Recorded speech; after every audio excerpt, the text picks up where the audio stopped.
কাটিগড়ার সভা থেকে বিজেপিকে তুপ দাগলেন সাংসদ সুস্মিতা দেব। তিনি বলেন, বিজেপিকে যারা ভোট দেয় না তাদের টার্গেট করে হাজার হাজার ফর্ম 7 জমা দেওয়া হয়েছে। এর মধ্যে 2026 সালের নির্বাচনের দামামা বাজিয়ে দিলেন Sushmita Dev. Bureau report, Barak Vision. আজকে মমতা বন্দ্যোপাধ্যায় পশ্চিমবঙ্গ থেকে আমাকে রাজ্যসভাতে দিয়েছে, কিন্তু ইনস্ট্রাকশনসটা ক্লিয়ার যে বরাক এবং আসামের মানুষের জন্যে আওয়াজ পার্লামেন্টে তুলতে হবে, যেটা আমি তুলছি। আর যখনই মানুষ আমাকে ডেকে কোনো সমস্যার কথা বলেছে, করিমগঞ্জ হোক, হাইলাকান্দি হোক আর কাছাড় হোক, সেটা নিয়ে সক্রিয়ভাবে আমি চেষ্টা করেছি। এসআর প্রসঙ্গে কি বলবেন?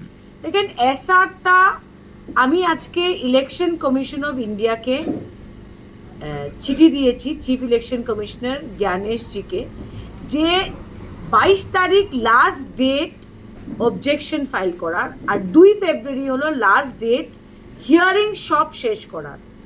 32 লক্ষ অবজেকশন ফাইল হয়েছে, শুধু কাঠিগড়াতে 9000+, শিলচর সমষ্টিতে 15,000।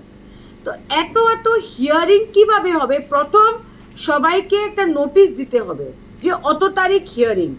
বিএলওর দায়িত্ব দেওয়া হয়েছে নোটিশগুলো ঘরে ঘরে পৌঁছাতে। নোটিশ পৌঁছাতেই তো 7-8 দিন চলে যাবে, তো হিয়ারিংটা কখন হবে? 2 নম্বর কথা, এটা পুরো স্পষ্ট হয়ে গেছে যে 90% ডিলিশন ফর্ম বিজেপির ওয়ার্কাররা ফাইল করেছে শুধু অপোজিশনের ভোটারদের টার্গেট করে। আজকে যারা বিজেপিকে ভোট দেয় না, এরকম ঝিকে ওদের নামে ফর্ম 7 বানিয়ে বিজেপির বিএলএরা, বিজেপির গ্রুপ মেম্বাররা, বিজেপির ওয়ার্কাররা সাইন করে দিয়েছে। এইগুলা হলো পুরোপুরি ফলস কেস।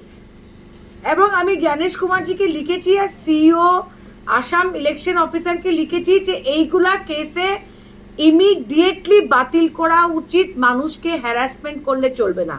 2 নম্বর কথা, এটা কিভাবে হয়েছে? যাদের নাম এনআরসিতে আছে ওরাও ভোটার লিস্টে ওদের নাম নিয়ে ওদেরকে চ্যালেঞ্জ করা হচ্ছে।